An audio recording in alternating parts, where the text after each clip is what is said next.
Yo, what is good, Jets Nation? Welcome back to Jets Media. This is Richie, and in this video, I'm going to try my best to be Joe Douglas and go into the offseason and do everything from roster cuts to re-signing your own free agents to signing new free agents to doing a full 7-round mock draft for the New York Jets 2022 mock off season. This took a lot of time to do. I had to go on a bunch of different websites to figure out the cap situations, how much money we're going to save, how are we going to get more cap, how are we going to, negotiate some contracts. So this was a lot of fun to make. So if you guys enjoy this video, please do not forget to smash that thumbs up button because I put a lot of time and effort into this. And man, I had a lot of fun and I'm super excited to see what actually happens with Joe Douglas and his front office and the coaching staff, what they really come together and what their plan is for the off season. So if I was Joe Douglas, this is what I would do. This is not what I'm expecting the Jets to do at all. So this is not me like predicting what's going to happen. It's more like, okay, if I want to reshape this Jets team in the offseason, this is how I will do it. A little disclaimer, there's no trades at all in this. I did not trade for a player. I did not trade in the draft at all. So it's just basically roster cuts, extending our own players, signing new free agents, and then doing a full 7-round mock draft. So that's what this video is going to be all about. So if you guys enjoy it, please don't forget to like the video and don't forget to subscribe as well. I got a lot of Jets content coming your way throughout the rest of the offseason. If you're new to the channel, I'll greatly appreciate you hitting that subscribe button. So let's just jump right into it without further ado. We're going to talk about the Jets cap space that they have heading into the offseason. So I based this all on overthecap.com. If you go to their website as I'm recording this video, it says that the New York Jets have roughly $48 million in cap space. Now this can really fluctuate for a long time. If you watch this video 2 weeks from now, it can change. It really depends on what the Jets do with the roster move. So we start off with $48 million in cap space roughly before any roster cuts. So the first thing we're going to do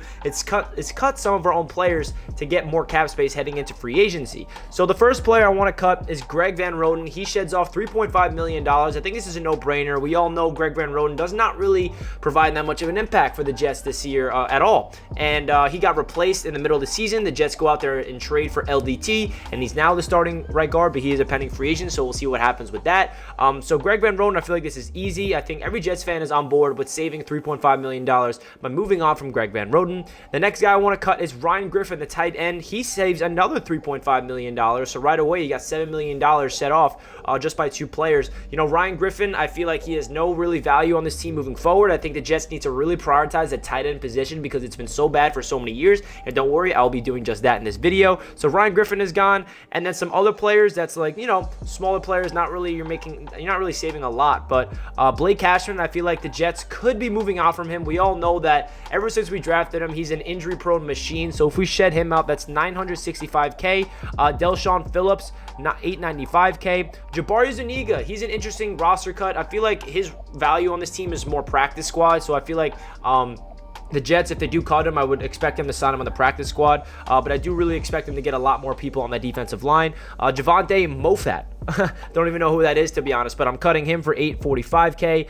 Kai Nakua, another guy I never really heard of, another $965K off the books. And then a very unfortunate cut that we have to do, who he's announced his retirement, that's Cameron Clark, $722K. We all know what happened with him. He was our draft pick last year, two seasons ago actually, Joe Douglas, and he had a really bad injury heading into training camp this season, and now he's calling it a career. That's very upsetting for Cameron Clark. Hopefully he's okay and his mind is all okay, because that's really what matters the most. So that's really all the roster cuts that I got, and then that saves roughly $12 million. So now we go into free agency with around $60 million to play with when it comes to re-signing our own players, and then when it comes to going out there and signing new players. So this is really hard to really negotiate contracts and trying to predict what these value are of these players. When it comes to extending our own players, I got a bunch to talk about. Starting off with extending our own players. Braxton Berrios, he's back. You already know Braxton Berrios is back. So we hear reports that he's looking for $9 million per year. We see that he's trying to be the highest paid slot receiver in the NFL. I don't think the Jets give him that contract. This is just me being optimistic, and it might be a little unrealistic because we don't know the exact value that Braxton Berrios is looking for, but I got Braxton Berrios on a 3-year contract, $19.5 million. That's around $6.5 million per year. That's Braxton Berrios understanding that he's not getting $9 million anywhere else, and he stays put with the New York Jets for $6.5 million per year for 3 years. I like that. I need Berrios back on the Jets, and this is the contract that I like to give him. I think $6.5 million could get it done, but at the end of the day, that report, it makes it seem like will he actually take that less money if he wants $9 million? We'll see. The next guy I got extended on the Jets is Foley Fatukasi. Yes, Foley Fatukasi. You see reports as well that he's going to be testing the open market. I got the Jets re-signing him for 2 years, $16 million. That's $8 million per year. I love Foley Fatukasi. He was a captain for us last year. He's that run stuffer guy up the middle. I feel like he's a veteran. I feel like he's a leader in that locker room. I would love to bring him back. So if the Jets can get it done for around $8 million per year, I think that's good. You got to prioritize the trenches. He's a guy that's going to rotate in and out, and I feel like it's a no-brainer to re-sign Foley Fatukasi. But if they do move on from him, I would not, be that upset. I feel like there's a lot of other options they can go when getting a run-stuffing defensive tackle. And then some other guys I got coming back is Javelin Guidry on a 1-year minimum, $895K, to provide depth at that cornerback spot. Tevin Coleman I got on a 1-year vet minimum, $1.2 million, which is really just depth purposes. I love what he saw from Tevin Coleman last year. I feel like his veteran presence in that locker room is really good. He's a good mind for this offense. He's like another coach in the locker room, to be honest, because he's been in the system his entire career, and he shows a lot of burst as well on the field. He is definitely not washed up by any means, so I love to bring him back on a 1-year deal. And then we bring back Mike White on a veteran minimum, 1 year, $1 million, and then Larnay Tardif, LDT, he's coming back for depth purposes for a 1-year, $2 million deal. So yeah, these are all the players that are re-signed on the Jets. It's literally tough. Definitely want Mike White back as the backup quarterback. I don't know if this contract will get it done, 1 year, $1 million, but we will see. I feel like that's a no-brainer for the Jets. You got to bring back a veteran backup quarterback. It'll be interesting to see if they actually bring back Joe Flacco as well. I don't know if they're going to be able to do Flacco and Mike White, but if I had to choose, I'd rather Mike White. The Mike White game was unbelievable. We got to bring it back. He's got to be a New York Jet for life, baby. You already know what's good. And LDT, I think that's a no-brainer for depth purposes. If he can get that 1-year cheap deal for coming back and provide depth at that right guard spot, or just interior offensive line depth, is a big-time need. So hopefully LDT is back. So that means players like Morgan Moses is not coming back. That means guys like Jamison Crowder, Marcus May, a lot of people are walking according to this mock offseason that I'm doing. Keelan Cole is gone. There's a lot of players that's going to be walking in free agency in this hypothetical scenario. So now that leaves the Jets with roughly $43.9 million of cap space heading into free agency. Not that much money to play with, to be honest. So now let's get into my signings in free agency. So now when we get into free agency, I did not really want to go deep into like every single player that the Jets are going to sign. I'm not going to predict every single player. I'm not going to go into like the people that are cheaper deals. I just want to stay on the top and talk about players that I would be willing for the New York Jets to spend a lot of money on, to open up the bank for. So I got 3 players that I would love to see the New York Jets target in free agency. So again, I think that the Jets are going to make way more than 3 signings, but in this one, I just want to talk about 3 guys. So number 1, I want the New York Jets to throw the bag at Jesse Bates III, the safety from Cincinnati. Now, yes, it's a very unlikely chance that he even hits the open market, because I feel like the Bengals are going to franchise tag him or even extend him. I feel like the Bengals, after going to the Super Bowl, they're going to want to bring back as many people as possible, so it's very unlikely that Jesse Bates hits the open market. But this is a perfect world situation. If he's off the board, I would love them to pursue Marcus Williams as well. I think there's a lot of good safeties on the market. I think the Jets really need to make sure they prioritize the safety position this offseason. So I'm giving Jesse Bates a 4-year deal, $56 million, around $14 million per year. Yes, that might be a little bit for the safety position, but hey, he got an interception in the Super Bowl. He was one of the best players in the secondary throughout the entire playoffs by any other team. I feel like Jesse Bates, it's a no-brainer. He's an experienced veteran. He'll be the captain of the secondary, and I would love for Jesse Bates to come in here, especially without Marcus May being that veteran leadership that we had last year and years prior. So that definitely would love Jesse Bates. And the next guy I want to see the Jets throw the bag at is tight end Dalton Schultz. I feel like every Jets fan agrees that the Jets need to make sure they prioritize the tight end position. Now, this is another player that is very unlikely that hits the open market, simply because he can definitely get franchise tagged by the Cowboys or extended. So hypothetically speaking, if he does hit the open market, I would love the Jets to make sure they prioritize him and bring in a weapon for Zach Wilson. We have the worst tight ends ever, so I would love Schultz to be on the Jets for a 3-year deal, $34.5 million, $11.5 million per year. I think it's a no-brainer for that situation, because the tight end position, Zach Wilson always loved it in BYU. This offense that LaFleur tries to run, it really relies on a lot of tight ends, and we did not have that good tight ends this past season. So if Dalton Schultz can be that number 1 guy, that will be phenomenal for the New York Jets moving forward. And then the third and final free agent signing that I have that I'm going to talk about, obviously, like I said, there's going to be way more than 3, but in this video, I just want to talk about 3 guys. Foyesade Olukun, the linebacker from the Atlanta Falcons. Olukun, 2-year deal, $16 million, $8 million per year. He is very familiar with Jeff Ulbrich. Jeff Ulbrich was the intern interim defensive coordinator when he was over there. He's a guy that's very young and I feel like has a lot of potential, and I would love to see him alongside CJ Mosley and Quincy Williams on that linebacker duo. I really feel like this is a guy that can come in here and provide an immediate impact. We all know that the linebacker position is a little thin outside of CJ. Quincy Williams look really good. I know that we have Jamie Sherwood going into year number 2, but he's coming off an Achilles injury. We cut Blake Cashman. Jared Davis, I think he's walking. We all understand that. That did not work out. So I would love for the Jets to bring him in. I feel like he's a very athletic linebacker that fits this system beautifully. And if the Jets can bring him in on this contract, I'm all for it. So those are the 3 guys I got the Jets signing in free agency. And I'll say it again, I understand that they're going to sign way more than 3 people, but I just want to talk about 3 guys that I want them to actually open the bank for, and those are the 3. So now let's get into the NFL draft. Now this is fun. What is the NFL draft going to look like for the Jets? We have 9 picks in 5 rounds, so I'm going to give you guys a full mock draft that I did for the New York Jets. So for the first pick at number 4, the New York Jets are going to select Kayvon Thibodeaux, edge rusher from Oregon. Yes, he fell to us at 4. This is obviously hopeful thinking. It's not guaranteed that he's going to fall to number 4. It's very likely he goes in top 3, but there's a lot of speculation about Thibodeaux because of his off-the-field issues. Does he have the motor? I see a lot of people in the NFL, maybe even thinking that he might drop out of the top 5. I don't know. If he's there at number 4, I really want Joe Douglas to bring him in. Joe Douglas and Robert Saleh prioritize the trenches, as we know, and we need to make sure that we get a pass rush, an elite pass rush. Can you just imagine Carl Lawson and Thibodeaux alongside each other with Quinn Williams and John Franklin Myers and Foley back on that defensive line? We got to get to the pass. We got to get to the quarterback. Thibodeaux is a no-brainer if he's on the board, in my opinion. And then getting into the 10th pick in the first round, I have the New York Jets selecting Treylon Burks, wide receiver from Arkansas. I'm huge on Treylon Burks. I really feel like he would fit this system beautifully. I know that there's Garrett Wilson fans out there. If Garrett Wilson's the pick at 10, I would love that as well. I know some Jets fans like Drake London as well, but I personally am on the Treylon Burks hype train simply because of his versatility. His hands are gigantic. He can line up on the outside, line up on the inside, get the ball out of the backfield. He can do so many different things, and I feel like it would open up the playbook beautifully for Mike LaFleur if the Jets want to go out there and draft a wide receiver at number 10. Now, I understand there's a lot of speculation about if the Jets should get a receiver at number 10, should they wait for the second round? Should they trade for one? This situation, I'm not trading for anybody, so that's why I'm making sure that the Jets prioritize weapons around Zach Wilson and bringing in Treylon Burks at number 10.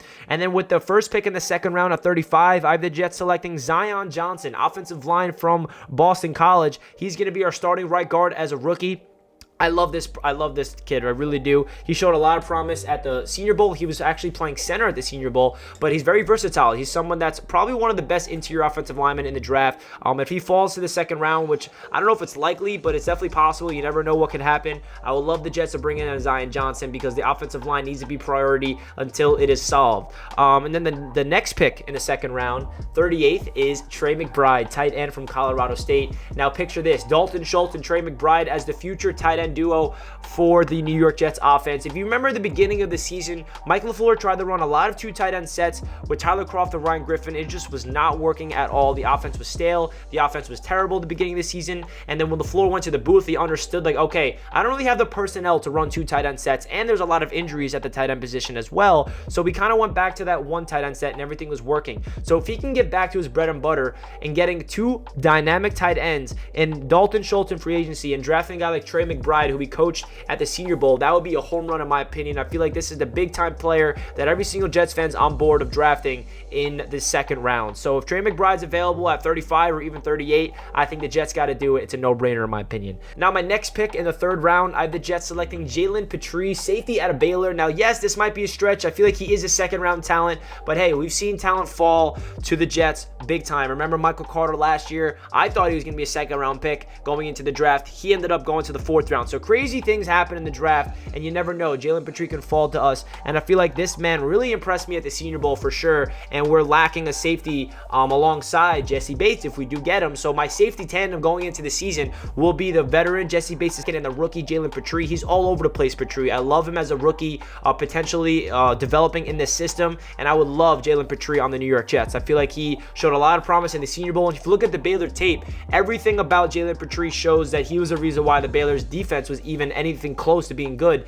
That secondary was locked down. He was all over the field, going from sideline to sideline, attacking the quarterback, just tackling. He's just a hard-hitting guy that could be a ball hawk, and I would love Jalen Petrie in the secondary for the New York Jets moving forward. Now going into the 4th round and the 109th pick, I have the Jets selecting Kobe Bryant, cornerback from Cincinnati. This is another player that the Jets coach in the Senior Bowl, and I feel like the Jets love to draft secondary pieces at the back end of the draft. We saw that last year with Brandon Echols and Michael Carter II and Jason Pinnock, and it's working out. So let's see if the Jets can bring in a guy in Kobe Bryant, and maybe he can be a guy that competes with Brandon Echols for that CB2 spot. You never know. The Jets secondary exceeded everybody's expectations, so I feel like the Jets coaching staff has a good idea of how to develop young pieces in that young secondary. Now with the 4th pick, I have the Jets selecting Troy Anderson, a linebacker from Montana State. He's another player that I feel like the Jets could develop, and if you notice, there's a Senior Bowl trend here. I feel like the Jets are going to draft a lot of players that they coach at the Senior Bowl because they got a good idea of these players. Troy Anderson showed a lot of promise at the Senior Bowl. I feel like he's a linebacker that fits the 4-3 system beautifully, and if we go out there, he could provide depth behind guys like Jamian Sherwood, behind guys like CJ Mosley, and you know, hypothetically, the guy that we signed in free agency, Olakun. So you never know. I like this pick in the 4th round for Troy Anderson. And then the 5th round, I got the Jets selecting Tyler Algier, running back from BYU. This guy's going to be the number 2 running back alongside Michael Carter for the future. I love this potential. I feel like he could be the sleeper of this draft class at the running back position. And no, I'm not drafting him because he went to BYU and he was with Zach Wilson. If you look at his tape, he brings everything you would want in a running back to complement Michael Carter, a guy that can do pretty much everything. So sign me up. Tyler Algier in the 5th round if he falls there. Yes, sir. And the final pick I have in the 5th round, I have the Jets selecting Haskell Garrett, defensive tackle from Ohio State. This is another guy that the Jets coach in the Senior Bowl, and I feel like the Jets are going to prioritize the defensive line late in the draft. We drafted Jonathan Marshall with their last pick in last year's draft class. I think the Jets can do the similar approach, draft the defensive tackle late in the draft to really try to be a developmental piece for the future alongside Quentin Williams, John Franklin Myers, Foley Fatukasi, Sheldon Rankins, and Marshall. I feel like they're just trying to add bodies to that defensive line, and would not be shocked if Garrett is the pick in the 5th round potentially. So yeah, guys, that's my full 7 rounds. So now let's break down the roster I created offensively and defensively speaking for the New York Jets. So on the defensive side of the ball, the 2 starting safeties is Jalen Petrie and Jesse Bates, the rookie and the vet. Now on the cornerback spot, we got Echols and Kobe Bryant competing for that CB2 spot. We got Bryce Hall as a CB1, and we got Michael Carter II in the slot. And yes, I know some people think that we need to get a big-time upgrade at the cornerback position, maybe even signing someone in free agency, or maybe even signing a guy like, or drafting a guy like Sauce Gardner in the 1st round, or maybe drafting another big-time corner in the 1st round outside of Sauce Gardner because you don't really like the potential of Brandon Echols being a CB2. Me personally, I'm on the train of Brandon Echols as a full season underneath his belt. I feel like he's only going to get better, and getting a guy like Kobe Bryant to compete for that spot, a rookie who has a lot of promise, I like that potential. I feel like the secondary continuity matters, and I like this secondary going in. And then at the linebacker position, we got CJ Mosley and Foysaid, who we signed in free agency, and as well we got the rookie that we drafted, and we got a lot of players underneath them, of course, but the 2 starters are going to be Mosley and Foy. And then on the defensive line, which I'm excited for the most, on one edge we got Carl Lawson, the other edge we got Kayvon Thibodeau, and then we got Quentin Williams and John Franklin Myers on the interior. This is the starting defensive line. You know that's going to be rotations, going to be people rotating in and out, but these 4 guys, are you kidding me? It's all about getting to the quarterback and kicking JFM back to where he's more comfortable at the D-tackle spot alongside Quentin Williams, and having Carl Lawson and Thibodeau on each edge. That makes me super excited for the potential of that. And obviously behind them, we got Foley Fatukasi, we got Sheldon Rankins, we got Jonathan Marshall. There's a lot of people that are going to be subbing in and out, even Bryce Huff. So I really love this potential defensive line if this actually comes to reality. Now kicking it over to the offensive side of the ball, the wide receivers, we got Traylon Burks, Elijah Moore, Corey Davis, Braxton Berrios, and Denzel Mims. I feel like Denzel Mims is going to prove a lot of people wrong in the training camp. I know that a lot of Jets fans are over him, me personally as well. I feel like he has a lot to prove. I don't really expect him to be wide receiver number 5. I feel like the Jets are going to go out there and sign a veteran wide receiver in free agency to fill the void for a guy like Keelan Cole. I just did not do that in this video, so I understand that there's going to be way more people added to the wide receiver room than I'm giving credit for, because I did not want to go over every single free agent acquisition potentially. I just want to do 3 like I said earlier in the video, but hypothetically speaking, just imagine a replacement for Keelan Cole, a veteran, to come in on a 1-year deal, and then that's your 5th receiver. And then the tight end spot, we got Dalton Schultz and McBride as the 2 tight ends. Absolutely love that. Quarterback Zach Wilson, running back Michael Carter, Tyler Algier, Tevin Coleman, and even still Ty Johnson competing for that spot. And then the offensive line, we got Becton at left tackle, AVT at left guard, McGovern at center, Zion Johnson at right guard, and George Fent at right tackle. So yeah, guys, that's my mock off season. Let me know your thoughts. Let me know anything you guys agree with, anything you guys disagree with. I'm sure you guys are gonna have your opinions. Say, Richie, why would you get that guy? He sucks. Or Richie, this guy, why did you do that?